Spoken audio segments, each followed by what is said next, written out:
Contempt of court के related ये case है।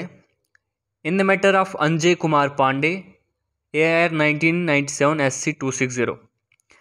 इस केस में जो कंटेम्नर एक एडवोकेट हैं, उन्होंने एक नोटिस इशू की 2 ऑनरेबल जजेस के खिलाफ और उनसे डिमांड की अपॉलॉजी के लिए, रिटन अपॉलॉजी उनसे डिमांड करी और उसके साथ साथ उनसे कंपनसेशन भी मांगते हैं।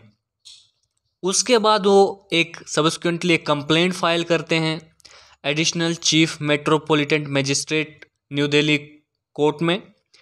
इनके खिलाफ 2 जजेस जो हैं, इनके खिलाफ इसके रिलेटेड ही ये केस है। 15 दिसंबर 1995 में एक प्रोसीडिंग हुई थी कोर्ट में, उसके रिलेटेड ही नोटिस भेजी कंटेम्नर ने उन जजेस के खिलाफ। नोटिस में ये लिखा कंटेम्नर ने कि जो दोनों जजेस थे, उन्होंने बिना किसी अथॉरिटी के, बिना किसी बेसिस के इलीगली और इमोरली मेरे पर कुछ डेरोगेटरी और इंसल्टिव रिमार्क्स किए। ये कंटेम्नर एडवोकेट का कहना था। इसके साथ साथ नोटिस में उन्होंने अपनी एप्लीकेशन के बारे में भी मेंशन किया कि उन्होंने एप्लीकेशन एक प्रेसिडेंट ऑफ इंडिया को भेजी है, जिसमें उन्होंने दोनों ऑनरेबल जजेस के खिलाफ प्रोसिक्यूशन के लिए कहा गया है कि section 167, 167, 500 and 504 and 506 IPC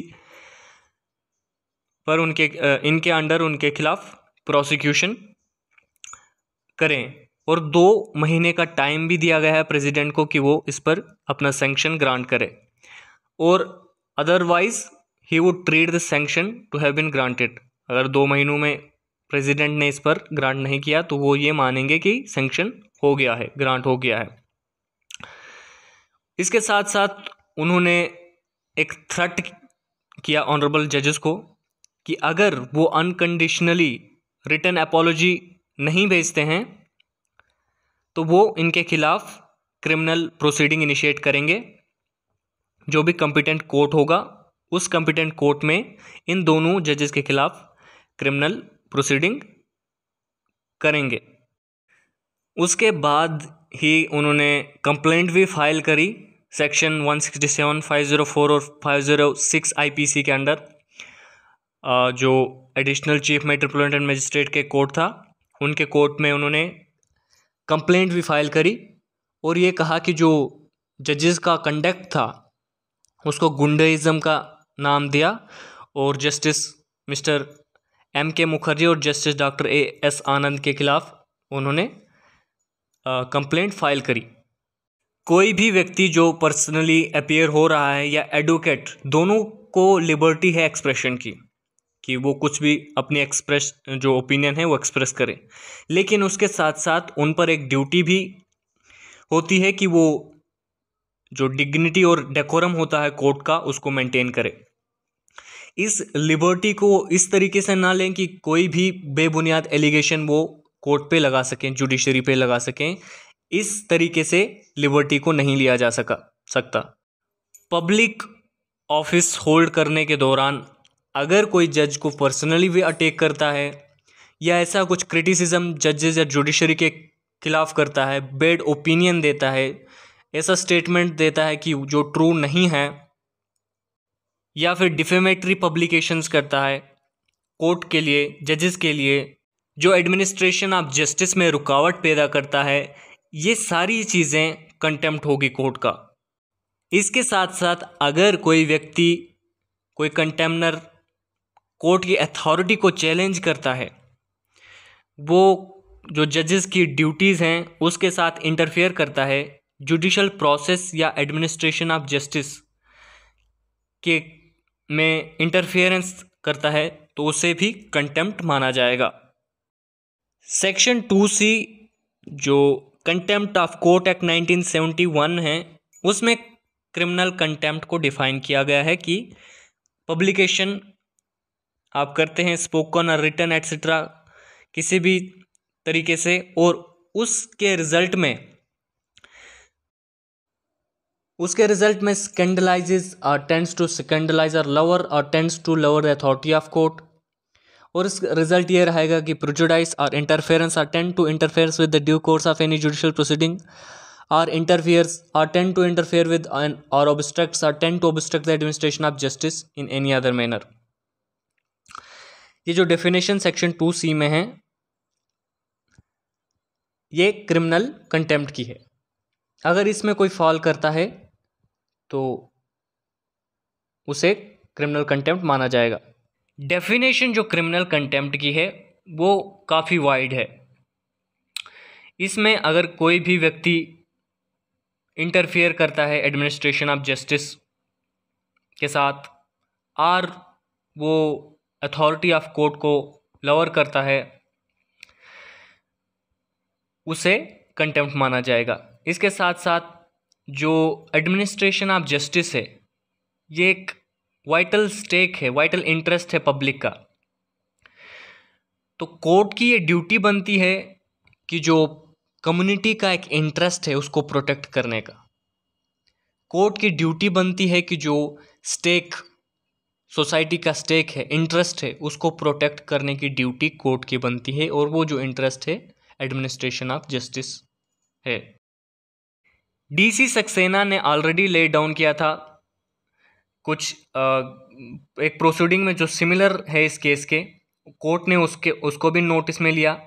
DC Saxena ने कहा था कि अगर कोई प्रोसीडिंग कंडक्ट कराई गई कोर्ट के द्वारा और उस प्रोसीडिंग के को बेस रखकर कोई उसे थ्रेटन कर रहा है कि उसके खिलाफ उसे प्रोसिक्यूट किया जाएगा कोर्ट ऑफ लॉ में, जो जुडिशल एक्ट जज ने किए हैं, तो उसे क्रिमिनल कंटेम्प्ट माना जाएगा। क्योंकि ये जो थ्रेटनिंग वो दे रहा है जज को, ये कोर्ट की डिग्निटी पर अफेक्ट कर रहा है, कोर्ट की डिग्निटी को लोअर कर रहा है, इसलिए उसे कंटेम्प्ट माना जाएगा, क्रिमिनल कंटेम्प्ट माना जाएगा। तो इस केस में जो डीसी सक्सेना का जो था उसको भी कोर्ट ने इस केस में नोट में लिया।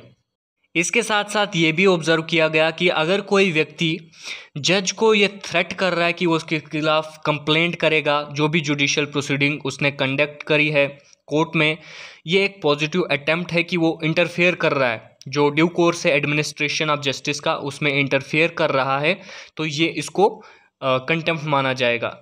जो जजेस का एक ऑर्डर है कि वो फियरलेसली एंड इंडिपेंडेंटली एक्ट करें और अपनी ड्यूटी डिस्चार्ज करें, इस वे में जो जुडिशियल फंक्शंस है वो इंडिपेंडेंटली मेंटेन रहें, इसलिए ये ज़रूरी है कि उन्हें पूरी लिबर्टी दी जाए कि वो अपने स्फीयर में अपनी एक्टिविटी इंडिपेंडेंटली करे बिना किसी फियर के। अगर इसके बावजूद लिटिगेंट्स और उनके काउंसिल थ्रेटनिंग शुरू कर दे जजेस को, उसको थ्रेट देने लगे जजेस को कि वो उनके खिलाफ प्रोसिक्यूशन कर लेंगे कोर्ट ऑफ लॉ में, कि अगर आपने जो कंडक्ट किया, जो जजेस ऑनेस्टली और बोनाफाइडली कोर्ट में कुछ भी एक्ट करते हैं अपनी प्रोसीडिंग में, उसके खिलाफ अगर जजेस को थ्रेट किया जाए तो वहाँ पे जुडिशियल इंडिपेंडेंस बिल्कुल नहीं रहेगी, वो बिल्कुल ख़त्म हो जाएगी। इसलिए भी, और इसके साथ साथ जो स्टैट्यूटरी प्रोटेक्शन दी गई है जजेस को, जो एक्ट्स हैं हमारे पास, जजेस प्रोटेक्शन एक्ट्स वगैरह, उनका वायलेशन भी होगा अगर प्रोसीडिंग चलाई जाएंगी जजेस के खिलाफ। प्रोसीडिंग जो उन्होंने अपनी कोर्ट के दौरान जो प्रोसीडिंग उन्होंने अपने केसेस के दौरान चलाई थी, उनके खिलाफ भी अगर आप केस कर देंगे तो फिर इंडिपेंडेंसी जो जुडिशल सिस्टम में है वो ख़त्म हो जाएगी। कोर्ट ने जब सारा एंटायर रिकॉर्ड लिया इस केस का, और उसके बाद फुली सेटिस्फाई हो गया कोर्ट की, जब कंटेम्नर ने क्वेश्चन किया कंडक्ट ऑफ जजेस को लेकर, नोटिस भेजी जजेस को कि वो अपोलोजाइज करें मेरे से रिटन फॉर्म में, और कंपनसेशन मांगी जजेस से, उसके बाद जजेस के खिलाफ कंप्लेंट फाइल कर दी, तो ये डायरेक्टली ये दर्शाता है कि कंटेम्प्ट हुआ है, और इसलिए जो कंटेम्नर है वो क्रिमिनल कंटेम्प्ट के लिए लायबल है, गिल्टी है ऑफ द क्रिमिनल कंटेम्प्ट, और पनिशमेंट के लिए वो लायबल है।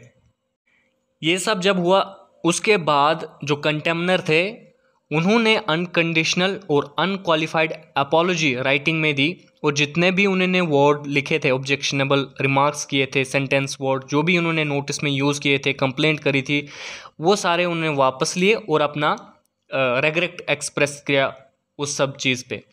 लेकिन कोर्ट ने ये पाया कि जो अपॉलॉजी है वो रियल होनी चाहिए, रियल फीलिंग पछतावे की होनी चाहिए, तब जाके कंटेम्नर को माफ़ किया जाता है। लेकिन इस केस में उन्होंने ये they found that he is lacking from this real feeling of repentance. इसके एडिशन में कोर्ट ने कुछ और चीज़ें ऑब्जर्व की। उन्होंने कहा कि जो जुरिस्डिक्शन है सुप्रीम कोर्ट के पास under article 129 of the Indian constitution, वो इंडिपेंडेंट है। और कंटेम्प्ट ऑफ कोर्ट का जो एक्ट है, कंटेम्प्ट ऑफ कोर्ट एक्ट, वो उस पावर को लिमिट नहीं कर सकता, रिस्ट्रिक्ट नहीं कर सकता जो 129 में सुप्रीम कोर्ट के पास है।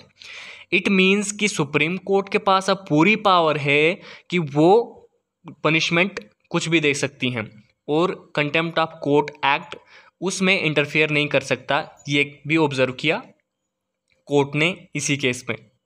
इसके साथ अजय कुमार पांडे के केस में, इसी केस में सुप्रीम कोर्ट ने कन्विक्ट किया कंटेम्नर को, जो ऑफेंस उसने किया था नोटिस भेजकर थ्रेटन कर, जो थ्रेट उसने जजेस को दिया था, इंसल्टिव और डिसरेस्पेक्टिव लैंग्वेज का यूज़ करा था, उसके लिए गिल्टी पाया। और क्रिमिनल जो प्रोसिक्यूशन है जो इनिशिएट करी थी, क्रिमिनल प्रोसिक्यूशन इनिशिएट करी थी कंटेम्नर ने जजेस के खिलाफ, उन सभी को ध्यान में लिया और कहा कि वो कंटेम्प्ट उन्होंने करा है, क्रिमिनल कंटेम्प्ट, और उसके लिए पनिशमेंट के लिए लायबल हैं, और उनको कन्विक्ट करा था।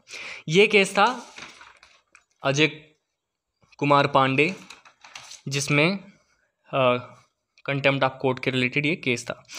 तो आगे वीडियो के लिए सब्सक्राइब करें। Thank you.